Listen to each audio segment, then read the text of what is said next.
中等的广播加火让要拉上在罗刚刚罗州中年中着年的南大拉塞今年东跟就像是些人年纪的个拉了刚到这边做马路门道等我的介绍员做做跟拉我就到最呀了就这样的这得接着你莫你老理解找到种子讲马路么些等我的今年种子拉正东多年大家十斤大作用的也这都知道这年讲这老路么让我让要懒得的，乌马拉巴扎那的，乌马拉巴扎那的，乌马拉巴扎那的，乌马拉巴扎那的，乌马拉巴扎那的，乌马拉巴扎那的，乌马拉巴扎，乌马拉巴扎那的，乌马拉巴扎那的，乌马拉巴扎那的，乌马拉巴扎那的，乌马拉巴扎那的，乌马拉巴扎那的，乌马拉巴扎那的，乌马拉巴扎那的，乌马拉巴扎。乌马拉巴扎那的，最近几天觉得我这里道路的门把了是。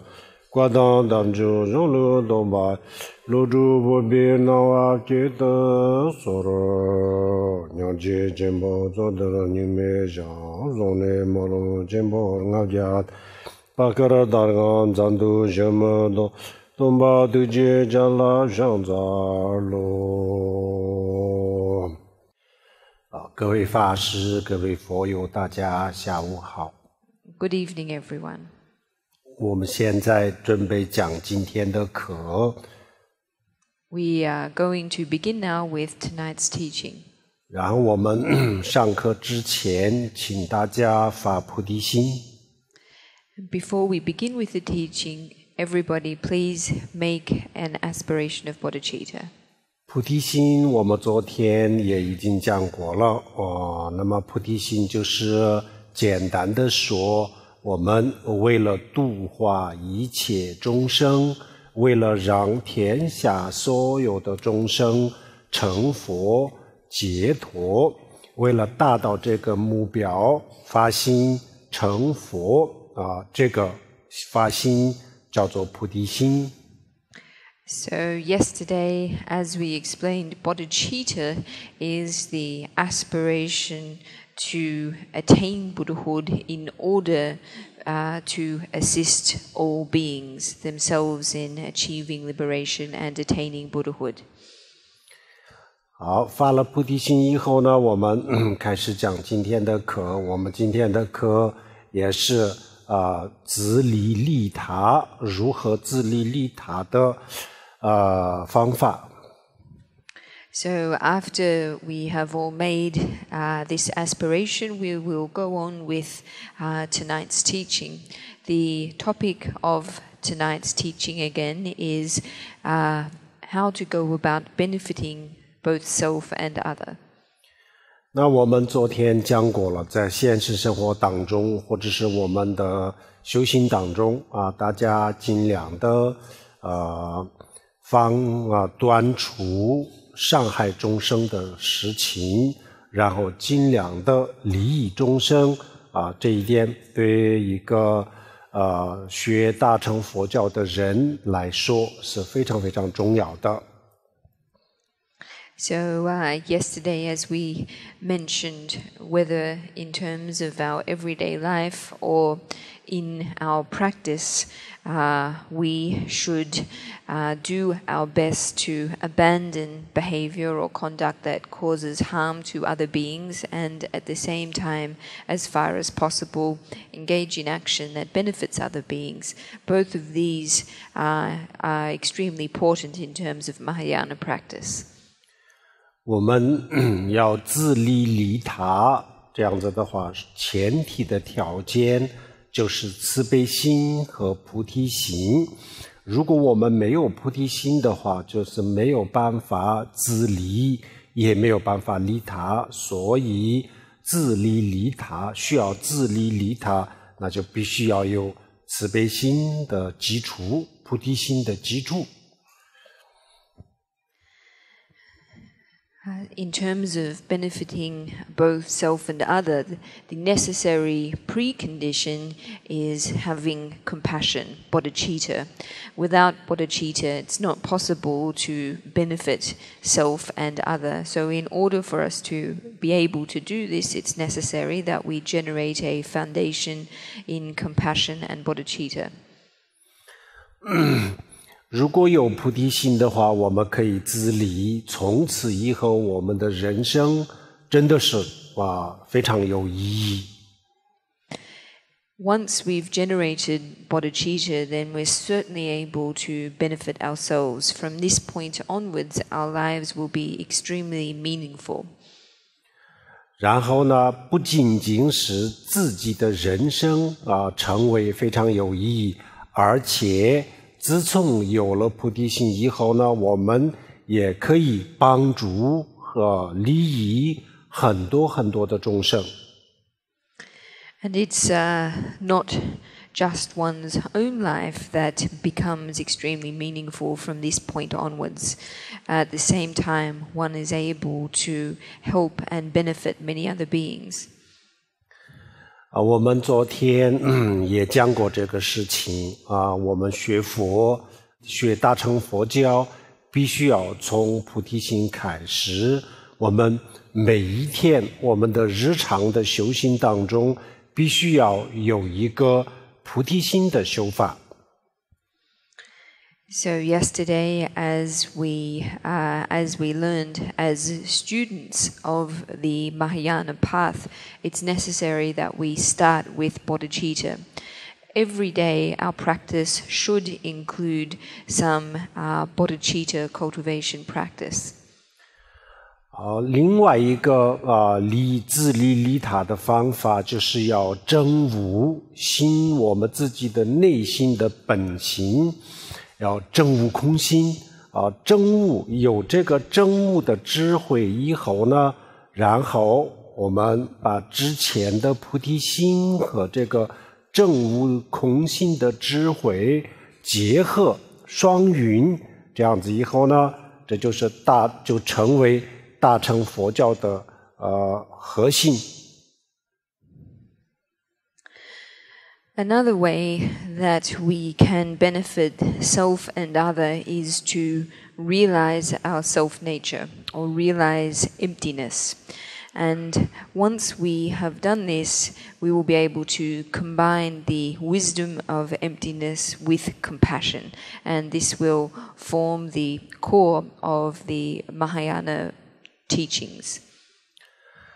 证悟了空心证悟了我们自己的内心的本心以后，也就是就像菩提心一样，也可以自离，也可以更好的自离和利他。So once we realize our self-nature or realize emptiness, then just as with bodhicitta, from this point on we're able to benefit ourselves, and even more so are we able to benefit others. 那我们要证悟什么呢？证悟我们自己的内心的本心，就是证悟我们自己的心的本心这叫做证悟。So when we talk about realizing our self-nature, we're really talking about realizing the basic nature of mind. This is what we mean when we talk about realization. 要证悟，那我们要从两种佛心开始讲。佛心就有两种佛心，我们今天给大家介绍这个两种佛心。So in terms of realizing emptiness, we're going to start with understanding two kinds of Buddha nature. 那两种佛心第一个佛心就叫做自然主佛心自然主的意思是什么呢？自然就是说我们的心的本心天生自然就是光明的纯洁的，也就是说，我们的心的本心，它本来就是佛的智慧，所以叫做所以叫做自然。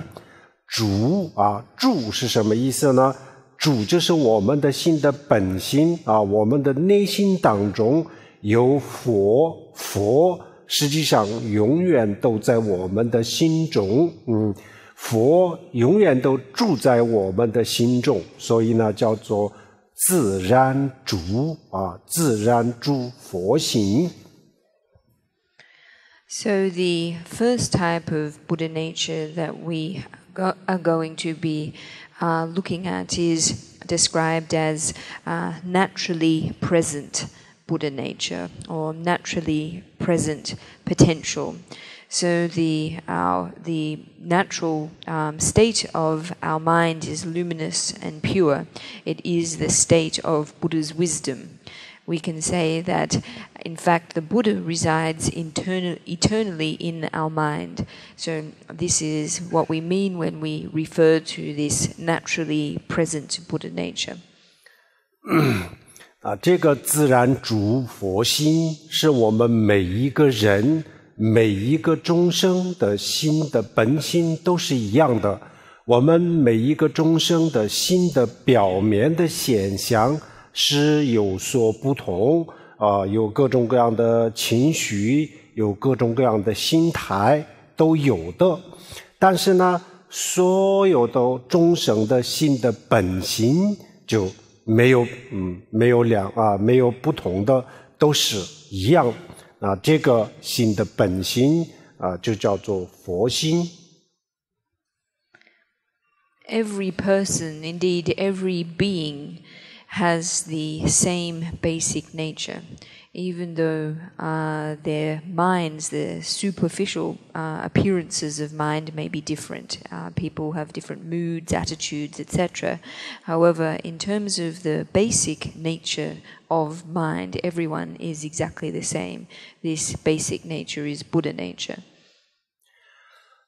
真无的意思就是说，我们感觉到自己的心的本心我们感觉到、感悟、体悟到我们的心的本心这个叫做真悟。So when we talk about realization or enlightenment or awakening, what we're really talking about is experiencing the basic nature of one's own mind. 那我们的心的本心平时我们都不知道的为什么不知道？在现实生活当中我们根本就感觉不到这个我们的心的本心。我们在现实生活当中所感觉到的这个内心是我们内心的最表面的这个现象，这是最外表、最表面的现象，它的最深的地方，它的最深处，我们从来都没有接触过这个我们没有智慧的话，就一般我们接触不到这个本心。The basic nature of our mind is something that we don't know about. In our everyday lives, it's not something that we have experience of. That which we regard as our inner mind, in fact, is actually the outermost or most superficial level or layer of our mind. In terms of our mind's deepest recesses, these are something that we have never encountered before. In general, when we lack wisdom, it's not possible for us to encounter these deepest recesses of our mind. 在这个问题上心的本心的这个问题上，汉传佛教的禅宗，还有藏传佛教的噶举派的大手印，还有藏传佛教的宁玛派的大圆满这三个的内容完全是一致的。In terms of the basic nature of mind, the Chan school in Chinese Buddhism, as well as the Mahamudra tradition in the Kagyu school and the Dzogchen tradition in the Nyingma school, are consistent in their understandings. 禅宗的六祖慧能大师证悟了啊，他证悟的是什么呢？证悟的就是心的本性，他证悟了他自己的心的本性啊，所以后来啊，就是禅宗就是他就成为六祖，他这个时候他证悟的东西呢，不是别的，就是自己的心的本性。The sixth patriarch of the Chan school, Huineng, became enlightened or awakened or realized. And what it was that he realized was the basic nature of his mind. And in doing so, he became the sixth patriarch. However, in realizing, he realized nothing other than this, the basic nature of mind. 然后噶举派的这个大手印当中有一个叫做恒河大手印啊，恒河大手印它从文字的角度讲不多啊，不是很多的文字，但是呢它的内容是非常非常深，非常的深刻啊，讲得非常非常好。它讲的什么呢？就讲的跟禅宗的这个空性描述的都是一样的。And in the Kagyu tradition, the tradition of Mahamudra, there is a tradition known as the Henghe Mahamudra. In this tradition, the number of words, or rather it's not a very textual tradition, the words are relatively concise and few, and yet the depth of these teachings is very profound. And the explanation or understanding of emptiness in this tradition is entirely consistent with the Chan understanding. 然后这两个跟这个尼玛派的大圆满里面讲的心的本性也是完全是一样，而且这个禅宗还有这个大手印、大圆满，他们的证悟的方法，很多时候在很多的层面上也是非常非常的相似。And the understanding of the basic nature of mind in the Dzogchen tradition of the Nyingma school is consistent with the understandings of both the Chan and Mahamudra understandings. And in many respects, the methods of each of these traditions for realizing the nature of mind are very similar. 物质世界我们不了解，我们过去物质世界它到底是它的结构，它到底是什么，我们都不了解我们在日常生活当中所接触到的物质，比如说我们眼睛看到的，我们耳朵听到的，我们的手可以摸的，接触到的这些物质都是一个它根本就不是物质的本质，而是物质的本质当中所产生的另外一个不真实的东西。所以呢，我们在日常生活当中，实际上我们根本就没有接触到物质的本质。In terms of the world of matter around us, it's not something that we understand. We don't understand its basic structure.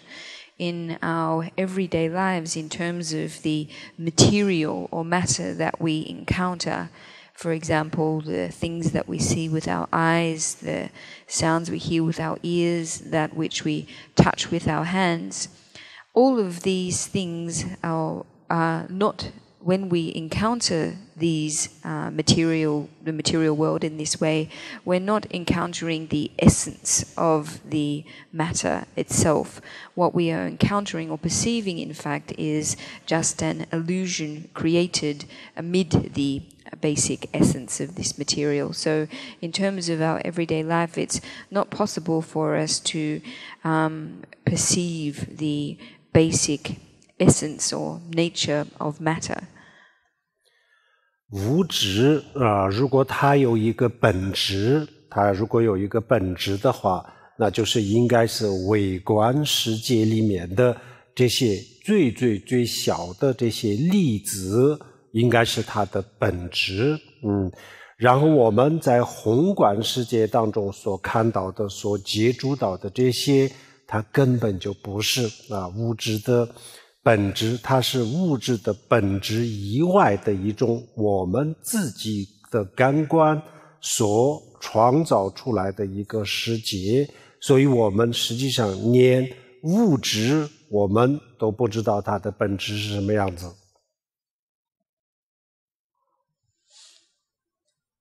So if there were an essence of matter, if matter in fact had a basic essence, presumably it would be found at the level of the microcosm, that is, in the most smallest units of matter possible, in very small particles.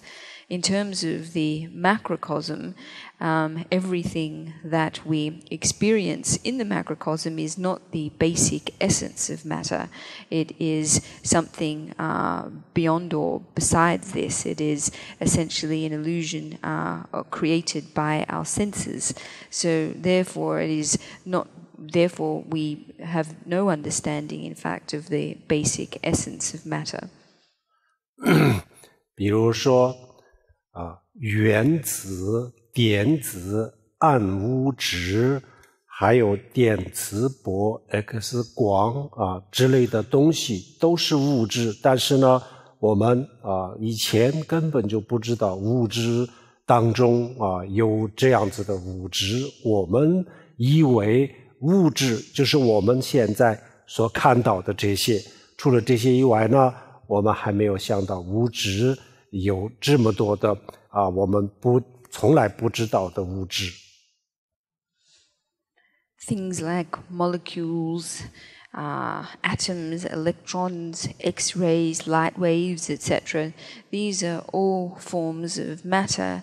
However, in times gone past, we didn't know that these types of matter existed. We only believed that matter was that which we could see and perceive with our own eyes.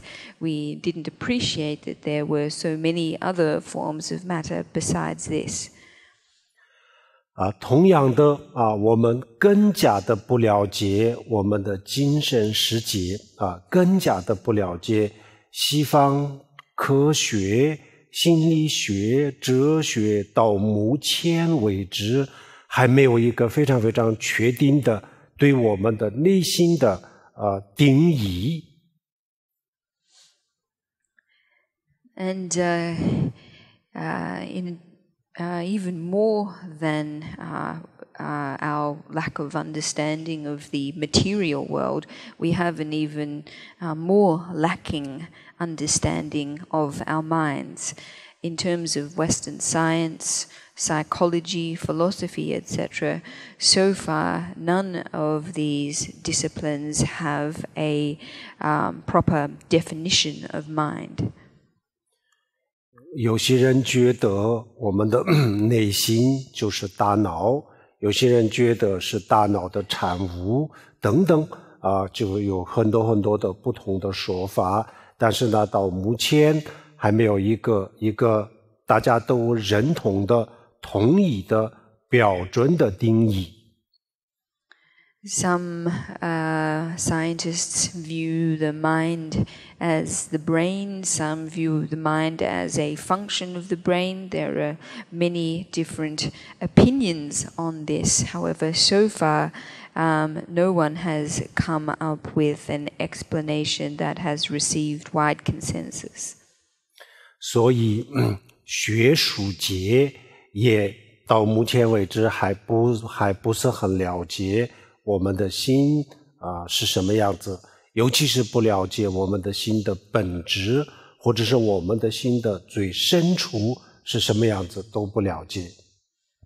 So academic disciplines to this point don't have a very good understanding of the mind, especially the academic disciplines don't have a good understanding of the fundamental nature or the deepest level of mind. 然后我们每一个人在现实生活当中呢，从个人的经验来说，也不知道这个我们的内心世界它到底是什么样子然后我们更加的不了解它的最深处它的真正的面目，就像禅宗讲的，它的本来的面目是什么样子，我们一无所知。And as for ourselves in our everyday lives, in terms of our personal experience, we also don't understand our minds, much less the deepest layers of our minds, what is sometimes called the original face of our mind. 因为我们不了解我们的心的本性是什么样子，所以就是在这个当中就产生了很多很多的烦恼很多的这个无明无明就是无知愚昧就是因为愚昧，就是因为我们不了解这个物质世界和精神世界的本质，所以我们有对这个世界对我们的内心有很多很多的误解，然后这些误解给我们带来了特别特别多的烦恼，也就是我们现实生活当中经常解决不了的这些烦恼，就是因为我们不了解我们的内心的本质所导致所产生的。And it's because we don't understand our minds that we experience a great deal of suffering. We experience great ignorance, or what we could otherwise call as foolishness. And this suffering and this ignorance comes about precisely because we don't understand the nature of the external material world, and we don't understand the basic nature of our minds. And given this to be the case, we have a lot of misunderstandings, mistaken understandings about both of these things. This results in a great deal of suffering. And so many of the kinds of suffering that we experience in our everyday lives that we regularly can't properly solve comes about due to a lack of understanding in these regards. 这一生当中我们需要学习的需要了解的可以了解的可以学习的很多，非常非常的多但是这些知识我们知道了以后，我们学会了以后呢，实际上也就是只能解决一些我们的眼前的一些问题，那很多的这些本质上的很多的，比如说像生老病死，还有我们很多的烦恼这些知识解决不了，所以我们要了解我们的心的本心，这就是我们这一生当中最重要的最重要的。我们可以学很多其他的，但是呢不能不学不能不学习我们的心的本质是什么样子。然后我们可以知道很多很多的知识但是呢我们有很多的知识我们知道不知道都没问题，但是不能不知道我们的心的本心是什么，因为心的本心的这个知道和不知道，明白和不明白，就决定我们轮回或者是涅槃或者是解脱。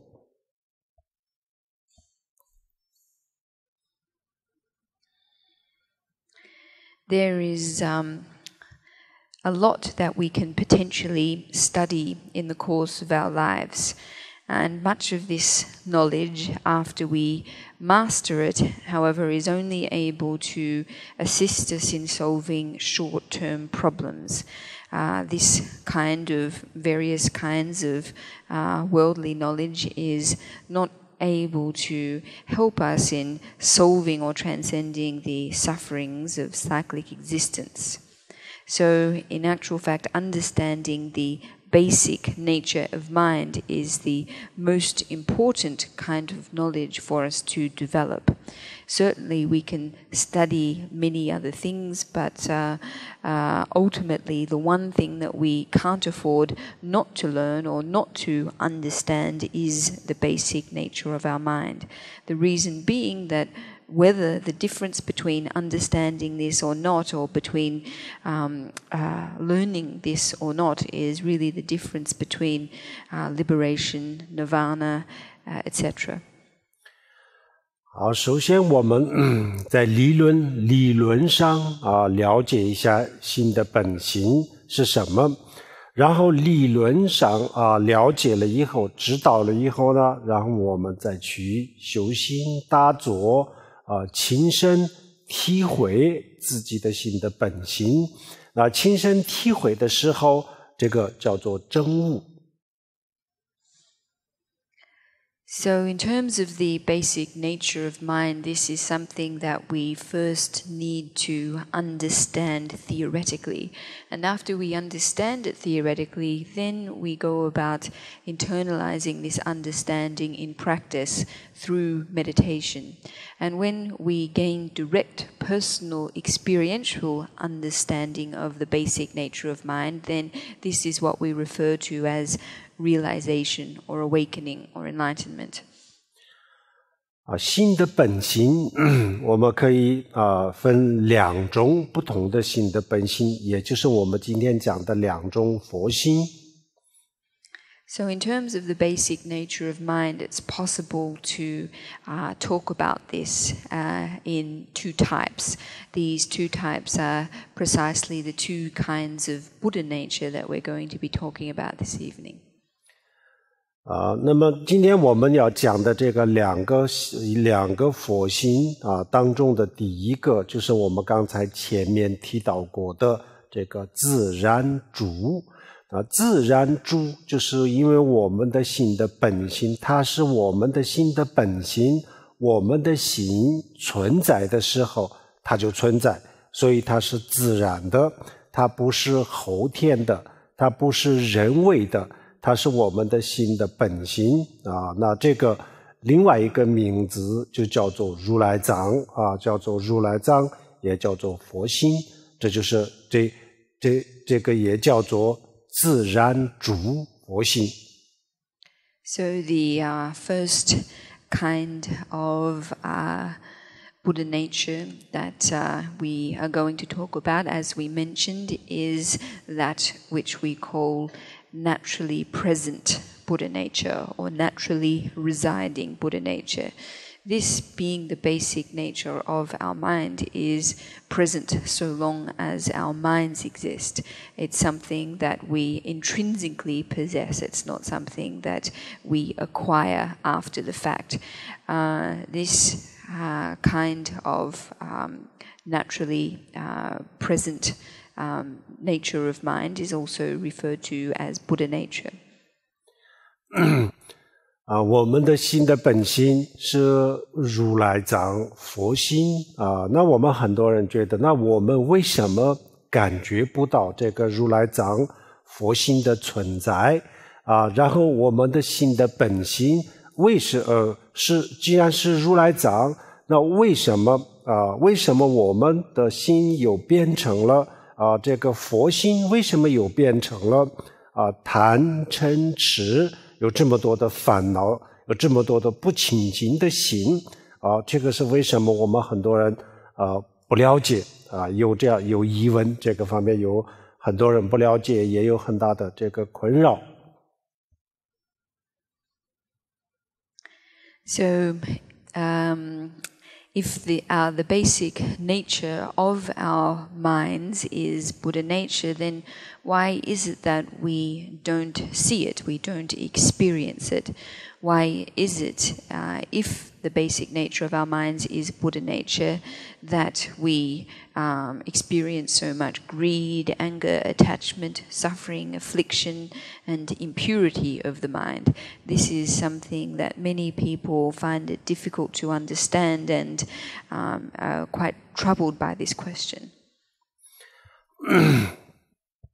我们的心和我们心的本性就像水和饼水是液体的，但是呢，它在外面的这个因素，一些客观的因素，比如说它的温度零下的时候呢，它可以变成饼。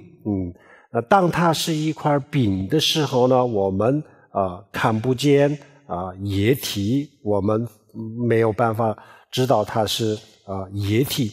但是呢，到有这个外面的温度上升的时候呢，然后饼就开始融化。这个时候我们知道这个不是金属，不是石头，不是别的东西，而是水这个时候我们发现它是水。So our minds or their basic nature, we can liken this to water and ice. So water is a liquid. This is something that everyone knows. However, under certain external conditions, such as when the temperature descends to below 0 degrees, then water becomes ice. And when it's in ice form, we can't see liquid. It's not possible for us to perceive the liquid nature of ice. However, when the temperature increases, the ice melts. And when this happens, we can see clearly that the ice is not made of metal or stone or some other kind of substance. We can see that its basic nature is water. 在中国哈尔滨有一个叫做冰雪大世节就是冬天的时候呢，有各种各样的冰的雕刻冰可以这个成为就像一个整个的城市一样，有冰的建筑物，有各种各样的东西可以雕刻然后呢，外面看起来就是一个城市一样然后呢有各种各样五颜六色的灯光然后呢更加的漂亮，从外表看起来根本就不知道这是冰就像一个真正的建筑物，真正的城市一样。In Harbin, in the northeast of China, there is every year an ice sculpture, an ice lantern festival. And during the time of this festival, an entire city virtually is constructed of ice.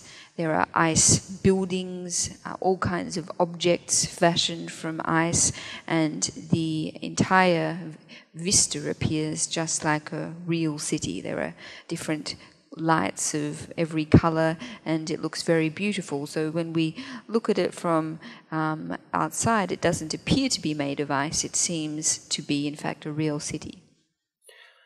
这个冰雕这个是冰的时候呢，有各种各样的不同的，有些是建筑物有些是其他的东西，有各种各样不同的。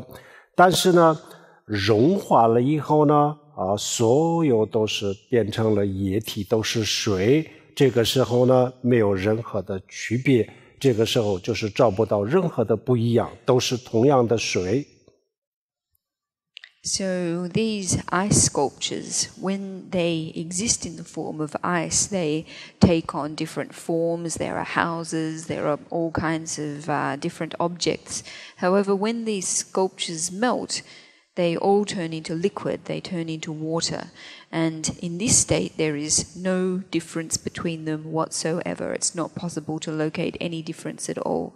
Their basic essence is just water.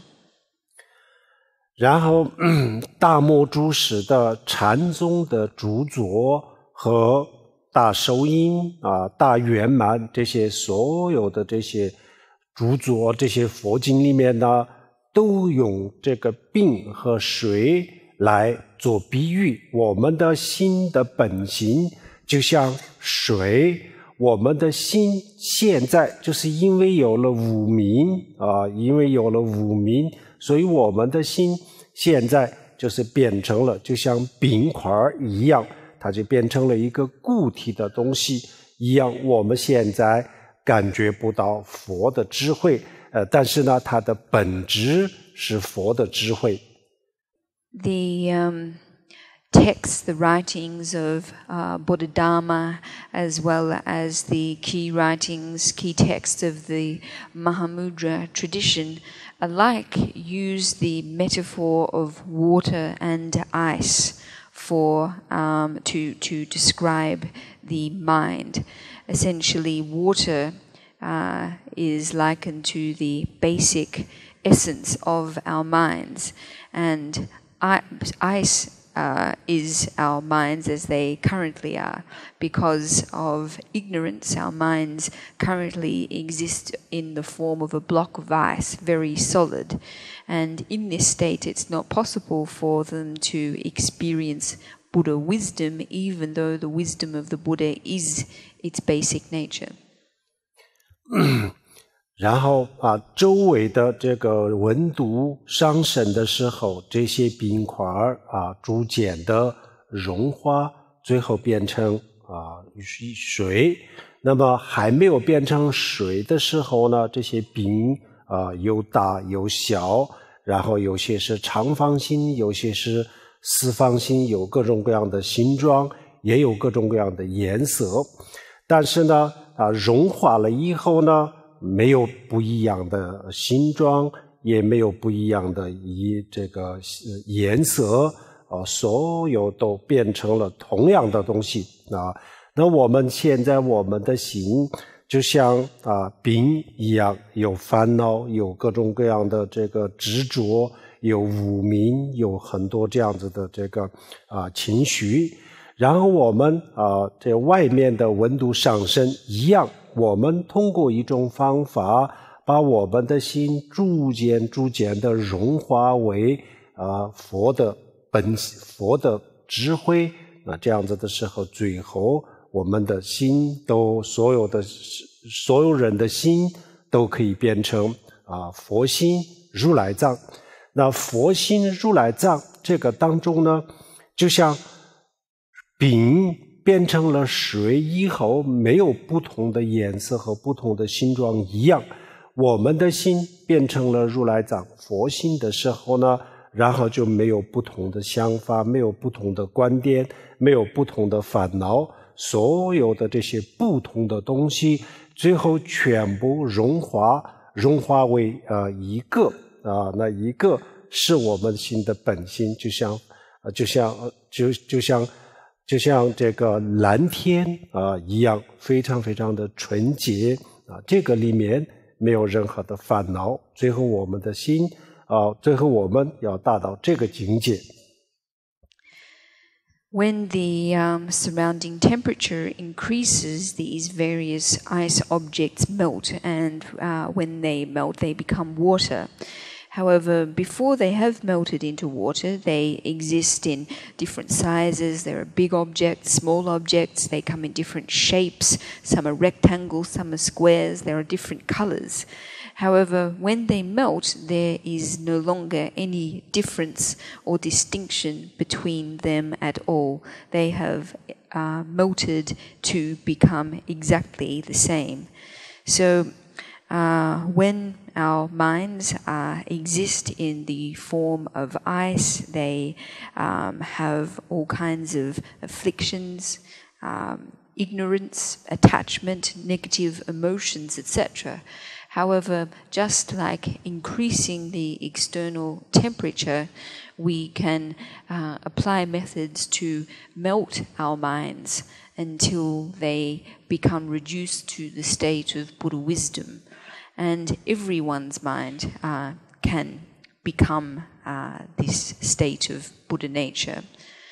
And Buddha nature, just like when ice melts to become water, there is no distinction or difference in this state. There's no different color, there's no distinction in form. So we can say that the state of Buddha nature is one where no differences in thoughts or opinions or afflictive thoughts and emotions exist at all. All of these melt into one nature, our basic nature. So it's just like the blue sky. It's extremely pure. It's not afflicted by anything at all. And this is the state that we ultimately need to achieve. 般若波罗蜜多，般若释颂般若释颂就是释迦牟尼佛亲口讲的一个般若经里面讲的是空心。那这个般若释颂里面讲我们的心的本性就像虚空蓝天一样，非常的纯洁。意思就是说，我们的心的本性当中就是没有任何的这些烦恼，所有的烦恼，所有的情绪都在这个我们的内心的表面的这个层面上。如果我们有一天能够突破这个表面的层面然后能够进入到它的这个最深的层面，这样子的话，那我们就会发现我们的心的本性真的是没有烦恼的。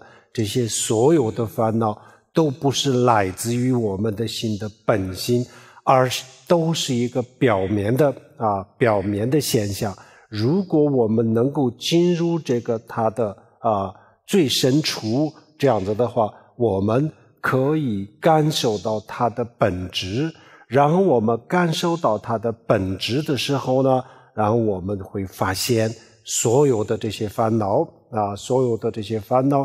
都可以跟我们的心的本性是可以分离的，本质上这些都是不存在的，它们都是因为各种各样的原因突然间冒出来的东西。比如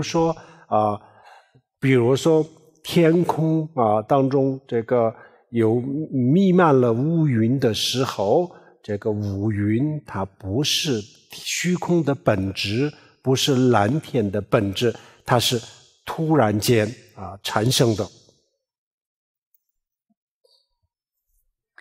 So in the Prajnaparamita Sutra in 10 verses, the Buddha Shakyamuni likens the nature of mind to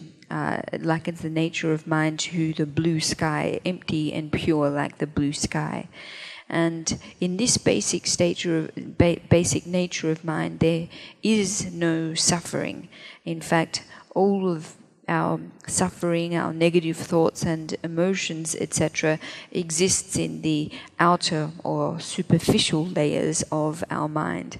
And if we're able to go beyond these outer layers and access, in fact, the deepest level of our mind, then we will discover that our basic nature, in fact, our basic nature is one of no suffering, and that our suffering is only a superficial phenomenon. So if we're able to access the deepest level of our minds, then we have a chance to experience the basic essence of our mind. And in so doing, we will realize that our afflictions, our suffering, etc., can be separated from the basic essence of our mind. We can discover that in actual fact, our suffering, our afflictive thoughts, etc., don't exist. All they are a phenomenon that temporarily arise due to various causes and conditions.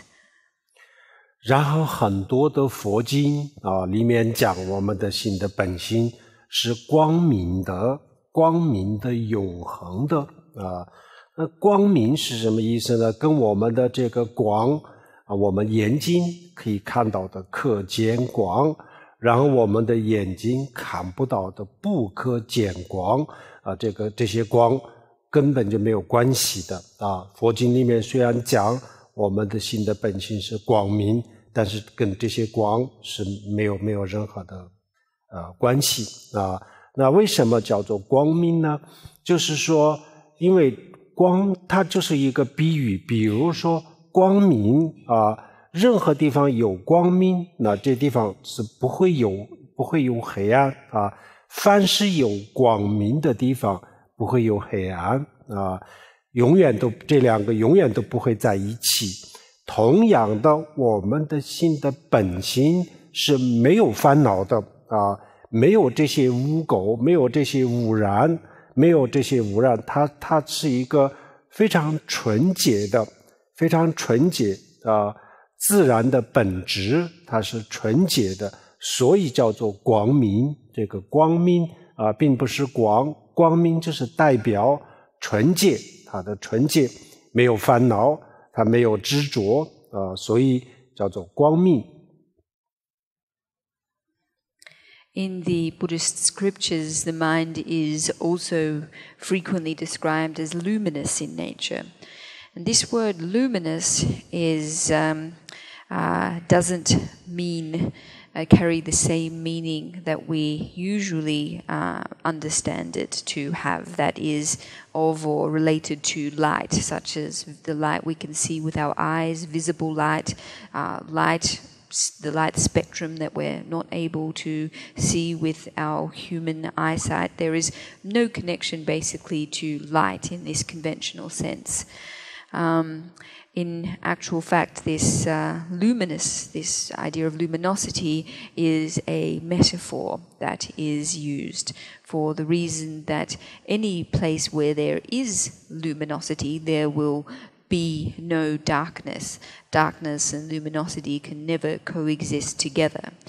So similarly, the basic nature of our mind is one that is free of defilements, it's free of impurities. It's a state of extreme purity, and therefore we call it luminous. So this word luminous is really representing purity, a state with no suffering and no attachment. 如果我们证悟了这个心的本性，那么我们这个时候会发现所有的烦恼都从这个光明当中产生，然后最后也就在这个光明当中消失它的生住灭都离不开这个光明，它永远都是光明。但是呢我们自己没有发现我们没有发现它是光明。为什么我们没有发现呢？因为我们了解到的，我们感受到的，我们接触到的我们的内心的世界永远都是表面的现象，我们永远都看不见它的最深的地方，所以呢我们没有感觉到它的本性是光明。 If we are able to realize the basic nature of mind, we'll discover that it is free from all suffering. We will discover that all suffering indeed arises from this luminosity and also dissolves back into this luminosity. The arising, abiding and ceasing of all of our thoughts, suffering thoughts, has never been apart from this state of luminosity. However, this is not something that we have ever realized. It's not something we've ever understood. The reason being that our experience of mind is very superficial. We never experience or see its deepest levels. 我们的心的本性在禅宗禅宗里面呢就叫做般若波罗蜜多。般若波罗蜜多是我们的心的本性，然后同时也叫做佛心、如来藏。然后在密法里面呢，密宗里面呢就叫做自然的坛称自然的坛称。自然的坛称实际上指的是我们的心的本性本性叫做坛称，所以有些时候呢叫做在密法里面就叫做自然的坛称。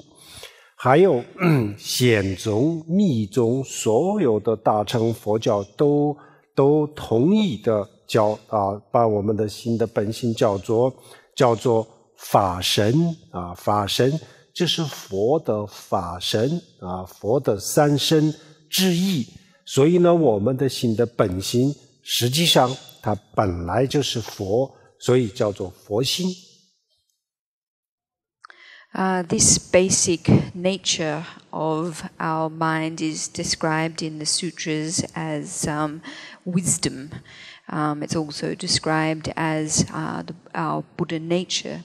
In the Tantras, the basic nature of mind is also sometimes called the natural mandala. This term, the natural mandala, in fact refers just to the basic nature of mind. Whether it be the sutric or the tantric traditions, indeed all of the Mahayana traditions in common also refer to the basic nature of mind as the Dharmakaya. So the Dharmakaya here refers to one of the three bodies of the Buddha. Since the basic nature of our mind is always the Buddha, therefore the basic nature is referred to as Buddha nature. 所以佛离我们有多远呢？可以说远在天边近在眼前因为佛释迦牟尼佛2500多年前就圆寂了然后呢阿弥陀佛呢在西方极乐世界离我们很远很远，所以我们感觉到佛远在天边但是真正的佛都在我们自己的内心当中，我们的心的本性就是佛，所以佛近在眼前。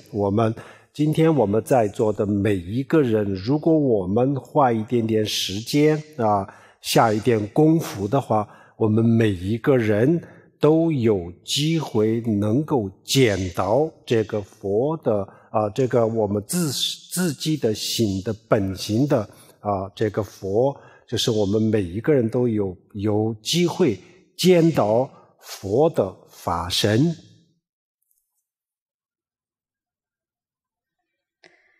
The distance between ourselves and the Buddha can be described as far away as the heavens and as close to us as right in front of our eyes. In terms of the Buddha being extremely far away from us, we can understand this insofar as the Shakyamuni Buddha himself passed away more than 2,500 years ago. As for the Amitabha Buddha, he resides in his Western Pure Land, which is very far away from where we are now. However, in terms of the real Buddha, our own basic nature, this is something that is extremely close to us. And everyone here tonight, so long as you are willing to spend some time and make some effort, has the opportunity to see this basic nature, to see the Dharmakaya. 所以从这个角度来讲，佛跟我们是没有距离的佛和我们永远都是没有距离，佛祖在心中，实际上真正的意义也就是这样子，佛祖在心中，我们的理解是我们心佛永远都想佛就是随念佛，我们一般是这样子理解。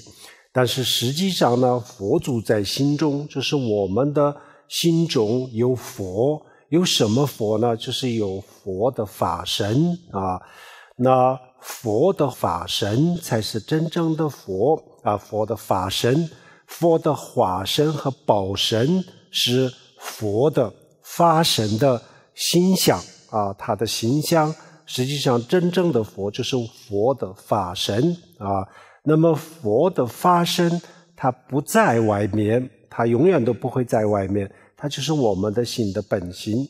所以我们有一天如果能够证悟的话，那我们就见到了真正的佛啊，见到了真正的佛，真正的佛的法身。So from this perspective, we can say that in fact there is no distance between ourselves and the Buddha. We often say that the Buddha is in the mind, or our Buddha is in our minds. Our conventional understanding of this saying is one thing.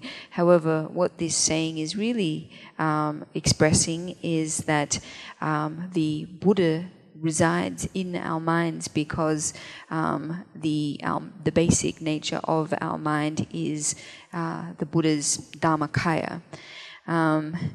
The other two bodies of the Buddha are the real. Sorry, I just missed a part there. And this real, the Dharmakaya, in fact, exists nowhere else than in our own minds. This is where we will discover the real Buddha. 我们很多人通常到外面去寻找佛，我们很多人到印度去朝拜佛的这些圣地。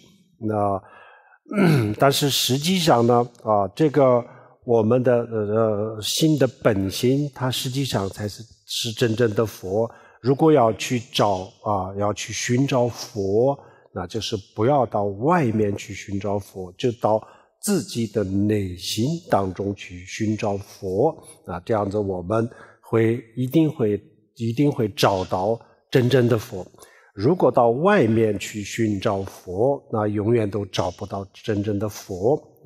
这个在禅宗里面大摩祖师也讲得非常非常的清楚，然后密法里面呢特别的强调这一点所以我们平时我们去供佛香然后去朝拜佛，去朝拜这些佛的圣地，当然是可以的，有功德的有功德。如果有功德，它可以帮助我们证悟帮助我们见到我们自己的心的本性，这些都有帮助的。但是呢，真正的佛在自己的心里，所以我们到内心当中去寻找佛，这是这一生我们学佛的这个最终极的目标，也就是最正确的方法。就是如果想见到佛，那就要往我们的精神世界的深处去找，就能够找到佛。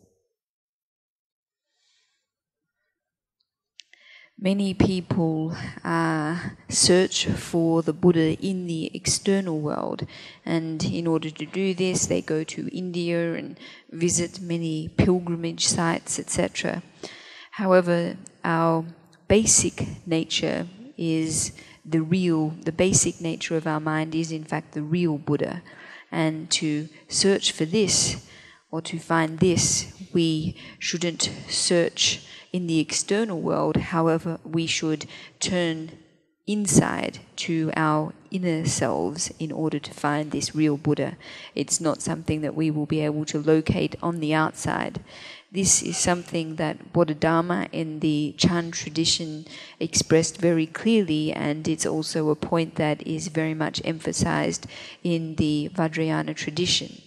So whilst making pilgrimages and revering such sites is meritorious, and indeed the merit that we accumulate in doing so can assist us in realizing our self-nature, the real Buddha is to be found in our own mind. And so this is our real goal as Buddhists, to turn inwards to our minds in order to locate this real Buddha. 好，这样子以后呢，我们现在知道了我们要去寻找佛，就应该到什么地方去找，这个我们已经确定了，就是要到自己的内心当中去找佛，不要到外面去找这个确定了。那确定了以后呢，那我们怎么样去找寻找佛的方法是什么样子？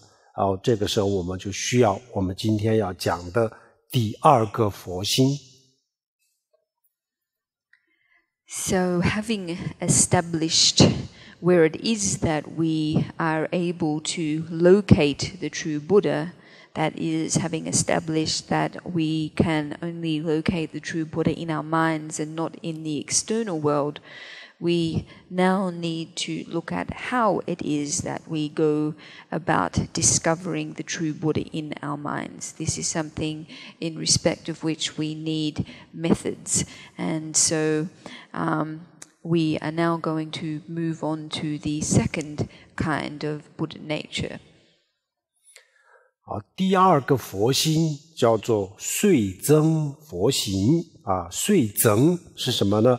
增长增长就是随着我们的闻思修，这个佛心可以逐渐的增长，所以叫做岁增佛心。So this second kind of Buddha nature is referred to as our evolving potential, or the Buddha nature that is to be developed or increased. And what this means is that this Buddha nature that is able to be increased will gradually evolve with our study, contemplation, and practice of the teachings. 岁增佛心是寻找内在的佛的方法。那么它的具体的方法就是三个字：闻思修。我们想找到内在的佛，我们想见到这个真正的佛的法身，那这样子的话，我们不能停留在这个烧香拜佛诵经磕头，然后参加各种各样的法会，各种各样的消灾延寿还有就是等等的这些法会这些法会我们可以参加，但是呢这些法会只能就解决一些暂时的问题但是根本就没有办法让我们见到真正的佛。所以呢我们如果真的想见到自己的内在的佛这样子的话，那我们就是要走这个闻思修这条路。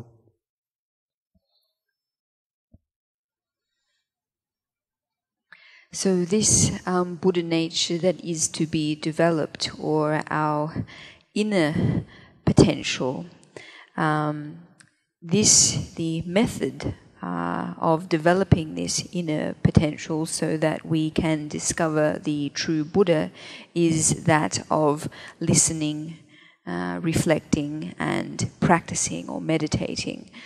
So in order to discover the Dhammakaya within us, we can't afford as Buddhists to simply rest at the level of practice of making incense offerings, reciting sutras, doing prostrations, attending Dharma assemblies of various kinds. Of course, these kinds of Dharma assemblies, we can take part in them. However, they will only be able to help us address temporary problems. They won't assist us at all in discovering the real Buddha. If this is something that we want to do, then the path we must follow is that of listening, reflecting, and meditating. 如果我们每一天能够花每一天的5%到10%的时间去寻找内在的佛这样子已经足够了就如果有更多的时间呢当然是很好了，但是每天只有5%到10%这样子的时间，比如说每天打坐学习1个小时到2个小时那这样子的话，我们也就这一生当中非常非常有可能见到我们自己的心中的佛。Every day, if we are able to allocate just 5% or 10% of our time to searching for our inner Buddha, then this is enough. Of course, if we're able to spend more time, then this is excellent. But even just allocating or dedicating 1 to 2 hours each day for meditation and study of the teachings, then by doing this, the chances of us in this life of discovering the Buddha in our own minds is very high.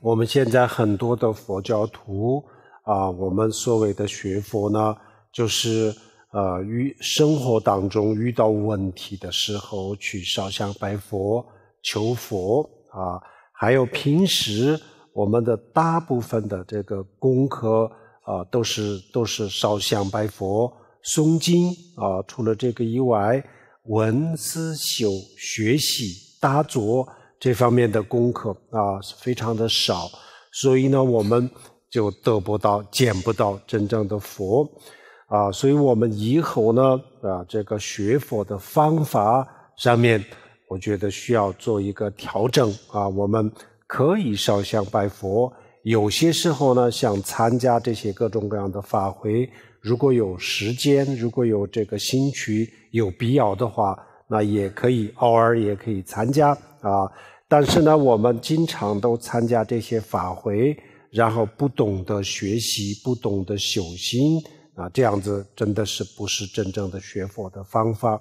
比如说我们观顶或者是举行一个某一种财神的这个法会这样子的话，就是人都是人山人海的，任何一个地方都是这样子。那如果讲经说法学习这样子的话，就每一个地方的人都不是很多的所以我们的学佛的方法错了那我们的学佛的方法错，所以我们这种学佛的方法呢，因为它是错误的方法，所以最终我们也得不到真正的结果所以希望大家以后呢，我们每一天就哪怕是花5%的时间，也可以5%一天的24小时的5%也可以在这样子的时间当中，应该有一个闻思修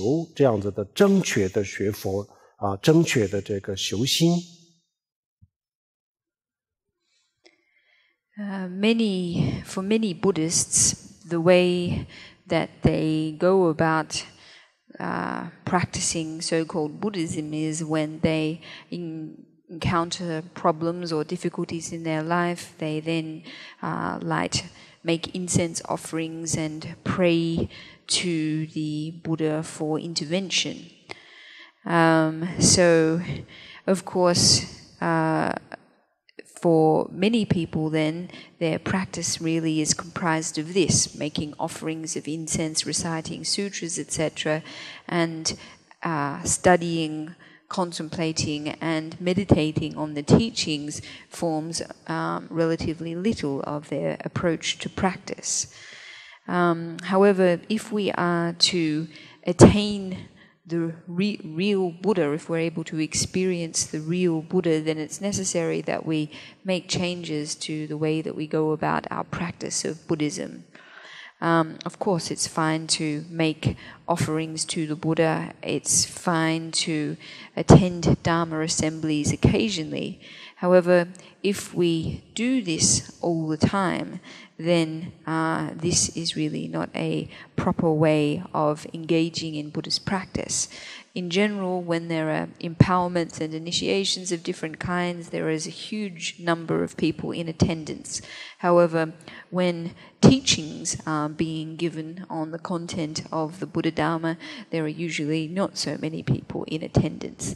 So, in fact, our understanding of what the practice of Buddhism is mistaken. And because it's mistaken, this approach to practice will not lead to any real fruits. So if we're able to spend even 5% of each day devoted to studying and contemplating and practicing the teachings, then this is a very proper and correct approach to practice. 正确的学佛每年一定会有很明显的进步，每一年都会有的好的修行人，最好的修行人，他们每一天都会有新的收获然后上等的修行人，中等的修行人不一定每一天都有收获，但是呢，每一个月都有新的进步和收获。然后最下等的最差的修行人只要自己努力的话每一年一定会有明显的进步他不一定每天有进步，也不一定每个月都有明显的进步，但是呢，每一年是一定会有进步的。所以我们要学佛的话，首先就是要闻思修就是要走这条路这样子我们每一个人都会有收获的。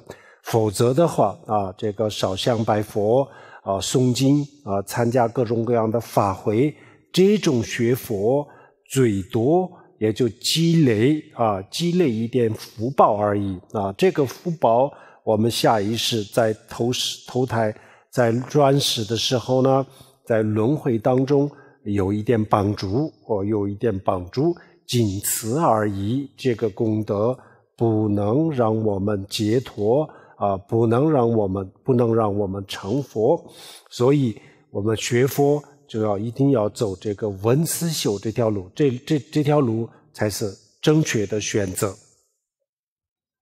If we're able to devote ourselves to practicing in this way, then we will see results in our practice every single year. In terms of different calibers of practitioner, the best practitioners see results in their practice every day. More middling practitioners see results in their practice every month. The lowest caliber of practitioner might not see results every year or every month, but they will still certainly see very clear results in their practice every year. So in order to practice the Buddha's teachings, it's necessary that we take an approach that emphasizes listening, contemplating, and meditating. And by following this kind of approach, every single person will see results from their practice. If our approach to practice is that of making offerings and reciting sutras, attending Dharma assemblies, etc., this will enable us to accumulate some amount of merit.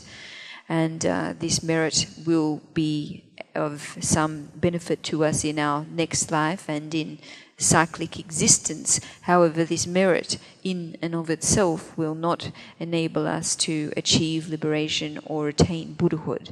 So if we are to attain Buddhahood, it's necessary that we follow an approach of listening, reflecting, and meditating. This is the proper choice to make.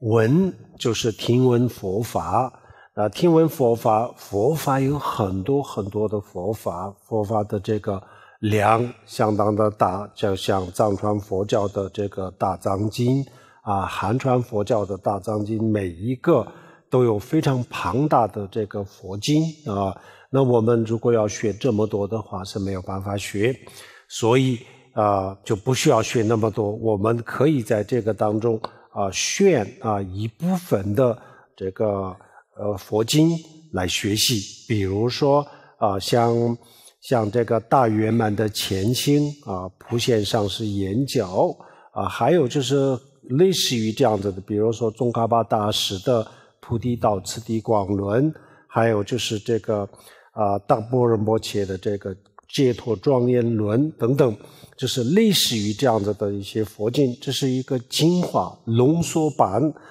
浓缩版。那这个里面呢，有出离心，有菩提心，也有证悟空心的方法。我们就是选一个这样子的比较简单一点的佛经来学习，然后学习首先要去听听，就像我们今天这样子面对面，如果有这样子的机会的话，那就去听。还有就是我们可以通过网络也可以学习现在我们学习的这个条件比较成熟，比较方便网络也可以一样的学习。So in terms of the first of this threefold formula, listening, this refers to listening to the teachings of the Buddha. And of course, in terms of the teachings of the Buddha, there is a vast amount of different teachings. In the Tibetan canon and the Chinese canon, the textual bodies are extremely vast. They're too vast for us to be able to read everything, and in fact we don't need to. It's fine if we select a few texts to use as the basis for our study. For example, one such text would be the words of my perfect teacher, or Tsongkhapa's The Graded Stages of the Path. So these are concise texts, succinct texts, and yet they cover renunciation, bodhicitta, methods for realizing emptiness. So we can choose simpler texts like these as the subject for our study of the teachings. And in terms of listening to the teachings, we need to hear the teachings. So, for example, if we have opportunities like tonight to attend a teaching like this, we can do that. Or otherwise, we can also listen to teachings on the internet. Fortunately, we exist in a time where the conditions for listening are quite good, so we can also study on the internet as well. 然后闻思就是思考佛教的教义，还有这些修行的方法思考平时自己可以思考，还有最好的方法呢，我们就学佛的人有些时候聚在一起，大家分享大家讨论这样子的话也是一个很好的一个思考思维的方法。So, in terms of reflecting on the Buddhist teachings, this refers to contemplating the Buddhist doctrine as well as the methods of practice. This is something that we can do by ourselves, or we can otherwise gather together with our other Dharma friends and discuss the content of the teachings. This is also another good way to study them. 最后就是修行修行就是我们学佛的重点核心的部分就是修行。如果没有修行，那我们这个再多的烧香拜佛诵经磕头都不能减少我们的烦恼，更不能断除我们的烦恼。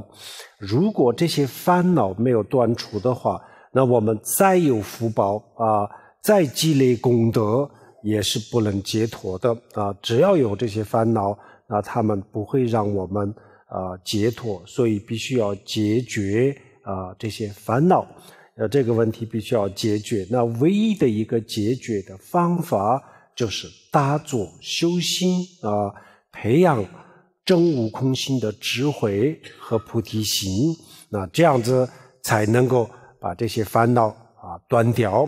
然后这些烦恼断掉了以后呢，然后就是因为没有什么力量让我们流转这个轮回，这个时候呢我们会获得解脱所以修心是最重要的。所以我们今天在座的希望大家以后我们要养成一个习惯，每天除非是非常的忙，非常的特殊的情况以外，每天至少也有像半个小时20分钟这样子的时间当中呢，静下来大大做这样子也就会，如果虽然每天的时间不是很多，但是如果一天的时间不是很多，但是如果每天这样子能够坚持的话，那就细水长流，最后一定有结果，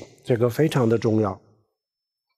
And the third of this threefold formula is practice or meditation. And this is really the core of Buddhist practice.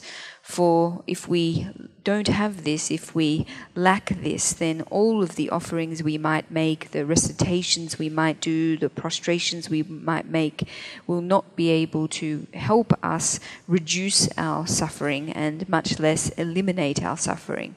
And without eliminating our suffering, then regardless of how much merit we may have accumulated, it won't be possible for us to achieve liberation. So it's in terms of addressing our suffering and our affliction, the only way to do this is through meditation and through meditation by cultivating the wisdom of realizing emptiness and cultivating compassion. It is these things that will enable us to eliminate suffering and essentially render our afflictions without any power to keep us spinning in cyclic existence, and so therefore we will be able to achieve liberation. So meditation is really the most important thing in terms of our practice. So it's my great hope that every day for at least 20 minutes or 30 minutes that everyone is able to sit down quietly and meditate. This may not be a lot of time each day, but through persevering in over a period of time, it is certain that we will be able to see good results. 这三个不同的方法都让我们获得一些，都能够让我们获得一些新的智慧。闻思修，有闻所得的智慧和思所得的智慧，修所得的智慧，就三种智慧。然后这个三种智慧逐渐的增长增长了以后呢，我们的这个内心的这个体悟可以逐渐的靠近这个新的本心通过这个闻思修，我们对这个我们自己的新的本心的认识和这个体会就越来越深越来越深，最后我们的这个智慧闻思修的智慧，最后就可以体会彻底的了解到佛心如来藏这个时候用禅宗的话来讲叫做明心见性大收音大圆满，这个时候就叫做证悟心的本性。实际上明心见性证悟心的本心都是一个意思那这个时候呢，我们就已经达到了学佛的目标。So each of these activities within this threefold formula enable us to generate different kinds of new wisdom. So there is wisdom associated with listening to the teachings, there is wisdom associated with reflecting on them, and there's also wisdom that is generated through meditating on the teachings. And as we engage in listening, reflecting and meditating, our wisdom will gradually increase, and as it does, our mind's experience will become gradually closer to its basic, deepest nature. And ultimately, the wisdom generated by meditating will enable us to gain a complete experiential understanding of our Buddha nature. In the Chan tradition, this is described as realizing one's self-nature. In the Dzogchen tradition, this is described as realizing the basic nature of mind. in any case, achieving this is the ultimate goal of Buddhist practice. 证悟的方法有很多种，禅宗也有证悟的方法，密法也有证悟的方法，那这个证悟的方法，最后证悟的时候呢，境界都是一样的境界，只不过就是暂时的这个方法上面稍微有一点点不一样而已。实际上最后达到了境界最终的时候呢，都这个密法和这个禅宗讲的境界都是基本上都是一样的。所以我们修行的时候呢，最好有一个次第，比如说像藏传佛教的四加心和五加心里面讲的一样，先修出离心，然后再修菩提心等等，然后最后就是去证悟空心这样子的话就比较这个次第比较清楚，然后比较规范对一个修行人来说，这个路是比较清楚的。There are many different methods for realizing the basic nature of mind, whether it be in the methods in the Chan tradition or in the Tantric tradition.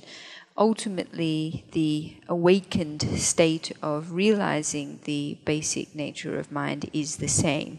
So even though the methods for doing so do admit some differences, the final result or the final state, whether it be that as described in the Chan tradition or in the Vajrayana tradition, is essentially the same. So in terms of our practice, it's best if we can have a sequential program of practice. So for example, one in the Tibetan tradition which begins with the preliminary practices, and one where we follow a series of stages where we first cultivate renunciation, then generate bodhicitta, and then finally develop a correct view of the nature of emptiness. Working in a clear and sequential way like this has the advantage that the stages and the steps are known, they're clear, and for a practitioner it essentially means that the path of practice is something they are clear about. 证悟了以后呢，是不是证悟了以后就立即就成佛呢？还不是。证悟了以后呢，还不是立即成佛。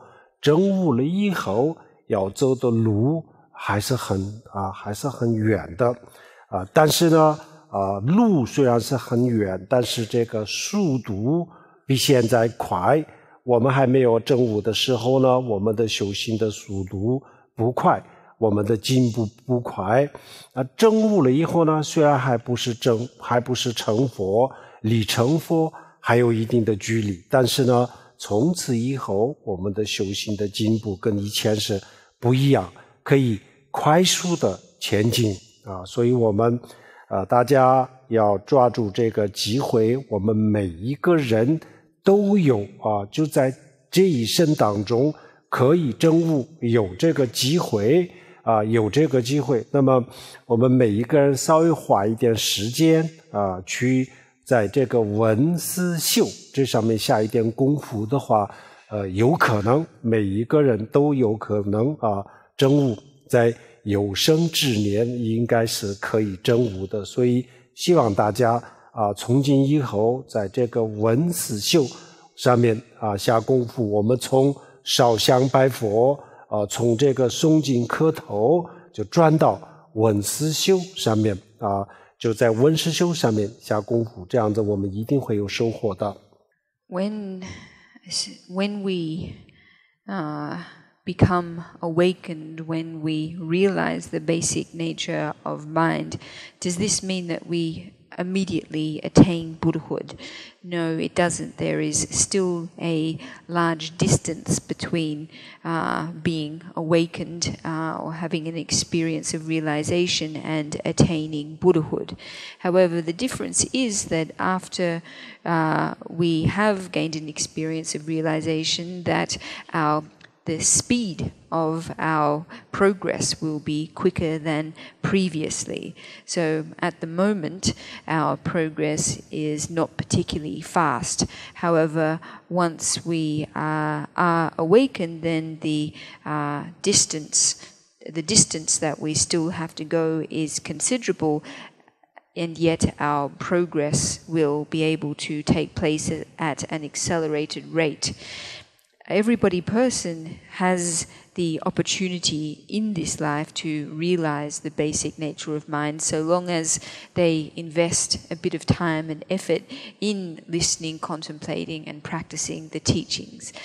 Through doing so, it is certainly possible that everyone here may become awakened. So it's very much my hope that from now on, everyone puts effort into listening, reflecting, and meditating, and transforms their practice from one that focuses on making incense offerings, doing prostrations, and reciting sutras, to one that emphasizes listening, contemplating, and meditating. And if we do this, we're sure to get very sound results. 好，然后这个前心的这些修法，我们可以通过网络学习比如说在慧灯之光的网上面有详细的，我之前详细的讲过四前心的这个修法，非常详细的也就比较容易明白的，大家可以自己下载听学习。还有很多其他的其他的上师讲的也很多，也有这个视频和音频都有的大家可以通过网络学习。如果我们本地有佛教的中心或者是有寺庙有人讲，那这个就是最好的，面对面这样子去学习是最好的。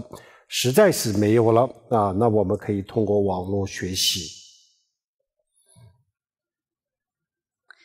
The preliminary practices are something that we can learn about via the internet. For example, on the internet at my Wisdom Light website, I have very clear teaching materials, learning materials on the 4 outer preliminaries, and these are something that everyone can download and study for themselves. There are also many other teachers too who have taught on the preliminaries, and their audio recordings and videos are also available. So if we have local Dharma centers or temples where it's possible for us to study face-to-face with a teacher in person, this is best. However, if our circumstances don't permit us to do this, then it is fine if we study via the internet. 好，然后我们需要一个传承修这个四迦行和无迦行的时候呢，需要一个传承这个四迦行和无迦行的仪轨呢，就是一个很方便的仪轨，以后我们修四迦行无迦行的时候就可以念这个仪轨。那这个仪轨的念诵的方法实际上是很简单的如果稍微有点不懂的话，有不懂的地方的话可以看这个慧灯之光第2本里面就详细的讲了这个仪轨怎么念念诵的方法讲得很清楚，大家可以参考可以看。So to go about studying the 4 outer preliminaries and the 5 inner preliminaries, it's necessary that we have an oral transmission for a preliminary a liturgy. And so I'd like to give an oral transmission for such a liturgy now. It's a very convenient one that everyone can recite during their practice of the preliminaries. It's very straightforward. And if anyone has any questions, nevertheless, about how to go about reciting it, then I have explained this in the second volume of the Wisdom Light book series.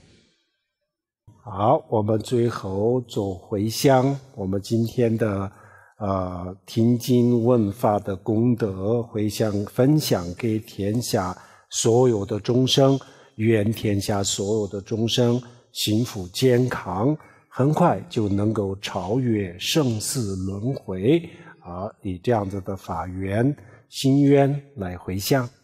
So we're just going to end now with a dedication of merit. In dedicating the merit that we have gained through listening to this teaching tonight, we do so with the aspiration that on the strength of this merit, all beings will achieve happiness and health and very quickly transcend the sufferings of cyclic existence.